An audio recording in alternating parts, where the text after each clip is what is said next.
They told us Mars was dead, a cold, silent desert, lifeless for billions of years. That's what I believed. That's what everyone believed, until the signal came.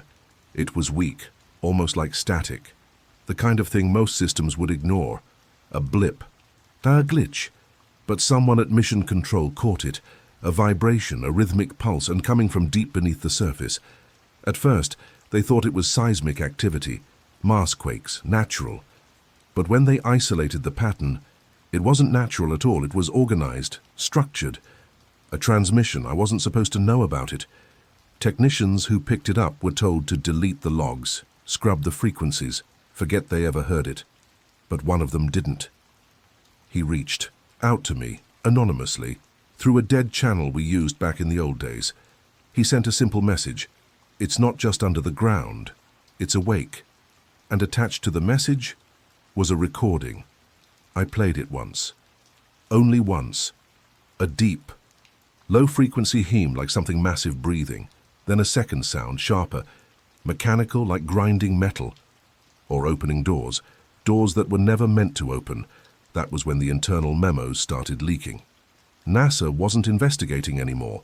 They were building protocols, evacuation plans, satellite blackouts, global suppression orders, because they knew whatever was beneath Mars wasn't a natural formation. It wasn't a geological anomaly. It was something else. And worst of all, it knew we were listening. After the first transmission, everything changed behind closed doors. Publicly, NASA kept posting their usual Mars updates, dust storms, temperature readings, fancy rover pictures, but internally, it was chaos. Meetings moved underground. Security clearance levels were raised. Contracts were rewritten to include full non-disclosure clauses, with no expiration dates, and quietly, they approved something they swore they would never do. They authorized a manned mission, Project Umbra. No press releases, no interviews, no global fanfare, just a small crew, 6 specialists, hand-picked. No families, no attachments, the kind of people who could be erased without anyone asking too many questions. The goal was simple: land at the coordinates where the signal was strongest. And find out what was under the ground. Simple. Until they actually got there. The descent module landed at 1947 GMT. Telemetry was stable, oxygen levels nominal.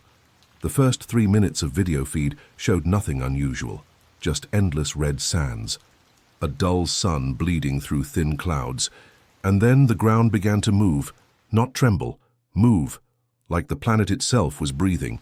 They tried to stabilize the feed, thinking it was a transmission error, until the cameras started picking up patterns. Not random rock formations. Structures. Symmetrical. Angled, half buried under dust, but unmistakably artificial. The team suited up and deployed. You could hear the nervousness in their voices, breathing sharp, heart rates climbing. One of them, I'll call him Parker, kept whispering over comms, "It's not ruins. It's not ruins." They reached the main formation in 17 minutes. It wasn't a building. It was an entrance, perfectly carved into the side of a shallow dune. Sharp edges. No erosion, no weathering. It looked new. Parker suggested turning back, running a full scan first, but Command insisted they had one window before the satellite would reposition and lose direct line of sight. They went inside. The video feed glitched the moment they crossed the threshold. First static, then black for 23 seconds.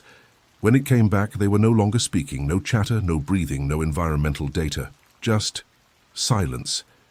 At first, it seemed like the feed had frozen, but when you looked closely, you could see it. Tiny movements. Someone, or something, was holding the camera, moving it, slowly, deliberately, showing us the inside. Smooth metallic walls lined with something like veins of blue light, pulsing, alive. At the end of the hallway, a massive door stood half open, darkness spilling out like smoke. The camera tilted, as if whoever was holding it was offering us a choice: come inside or turn back.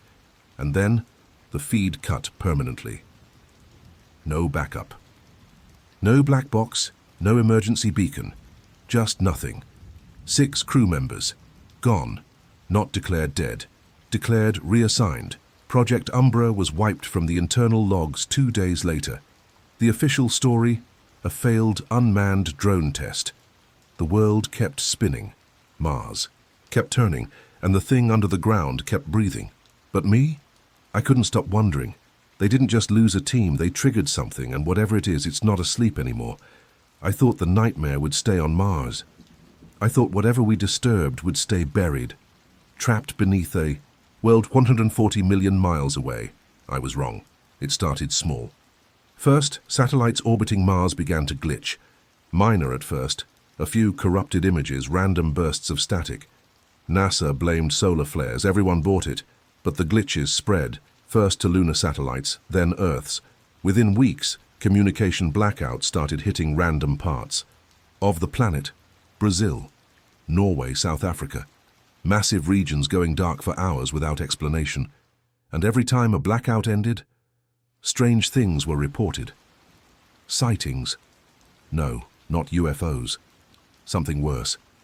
People described humanoid figures seen just at the edges of vision, standing perfectly still. Not moving, not blinking. Wearing clothing that didn't match the time or place. Sometimes multiple figures appearing at once and disappearing the moment anyone approached. Authorities dismissed it as mass hysteria, stress, anxiety, people seeing what they wanted to see. But there were patterns they couldn't explain. Electromagnetic fields spiking, animals vanishing, clocks running backward for fractions of a second. It wasn't just isolated incidents anymore. Earth was receiving something. Not ships, not weapons, a frequency. The same pulse first detected beneath Mars. David, a former systems engineer I had trusted for years, contacted me through a ghost signal buried deep in an encrypted channel. His message was simple. It's already here. We are the receivers. We decoded the signal he sent. It wasn't a command, it wasn't even a language, it was an invitation. And worse, a map. Coordinates, not to a place on Mars, to locations here, on Earth, deep under the oceans, beneath ancient deserts, frozen inside the Arctic ice. The same structures, the same pulse, the same breathing, hidden for millennia. Waiting for the moment when the network we built, satellites, fiber optics, wireless transmissions, could finally wake them up. We thought Mars was the key, but it wasn't. It was the trigger, the first domino in a chain that has already begun to fall. And now, strange anomalies are happening everywhere. Migratory, animals vanishing mid-journey, entire flocks of birds dropping from the sky without cause, seismic activity with no tectonic source. It's not random, it's synchronization. Earth is adjusting, preparing, or maybe being prepared. The worst part? We helped it happen. Every message we sent, every rover we landed, every drill that broke into Martian soil. We didn't just uncover a buried secret, we activated it. And now, there's no way to turn it off. Because the next stage isn't just communication, it's arrival, and we might not be ready for what's coming, or worse, we were never meant to survive it. After decoding the coordinates, everything changed. David warned me to stay hidden. He said there were people, no things, and moving already. At first I didn't believe him, but then I started seeing it with my own eyes. Everywhere I went, train stations, airports, crowded. Streets. There were faces that didn't quite fit, smiles that stretched just a little too wide, voices that echoed slightly too long, people moving in perfect synchronization, as if they were linked by something unseen. At first glance, you'd think they were normal, but if you stared just a little longer, you'd feel it, the wrongness. They didn't look at you and they threw you, as if they were scanning every molecule of your body without blinking. And it wasn't just individuals anymore. Entire neighborhoods were going dark, communities evacuated, under the excuse of chemical spills, earthquake risks, military exercises. But when you checked aerial footage, you saw them, structures rising, not cranes, not trucks. Things growing from the ground itself, like metal bones emerging from the Earth. Exactly like what we had seen beneath Mars. I knew where it would happen first. The ocean. The original transmission we intercepted had referenced something beneath the Atlantic ridge, something older than any city, any civilization. So I traveled. To the coast. I wasn't the only one. There were others, people like me, who had seen too much, heard too much. We gathered on the cliffs, staring into the endless black waters, waiting for something we couldn't describe. And we didn't have to wait long. At 3:14 a.m. it happened. The ocean pulsed, not the waves, the water itself. It glowed. For a fraction of a second, an electric blue as if something massive was awakening beneath it. The earth rumbled low and deep, like a growl from the bones of the planet. And then, rising from the depths, a shape. No ships, no warning. Just a tower, colossal alien, covered in the same pulsating patterns we saw on Mars. It wasn't a machine. It was alive. A hybrid of biology and technology. A mind, growing, reaching, searching. I felt it touch me, not physically, but mentally.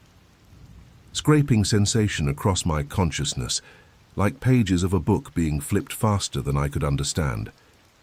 It wasn't speaking to me. It was cataloguing me, judging, and I wasn't alone.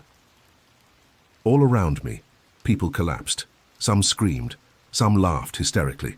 Some just stood frozen, their eyes hollow, as if they were already being rewritten. David's last message burned in my mind. First contact was never meant for us. Because that's the truth, isn't it? The signals we sent into space, all those messages, all that desperate reaching for life beyond our world, they weren't intercepted. They were answered, and the answer was simple. You were never the intended recipients. We were noise and accident collateral. The real contact me was with whatever was already seated here, sleeping, waiting for the signal to come home. And now the sleepers are waking, not to greet us, not to save us, but to replace us. And Earth, the place we thought we ruled, if is no longer ours, maybe it never was. The world ended, not with explosions, not with wars, but in silence. No breaking news, no alarms, no rescue missions. Just a slow, invisible erasure of everything we thought we understood. It began with the quiet zones, whole cities going dark, not destroyed, rewritten.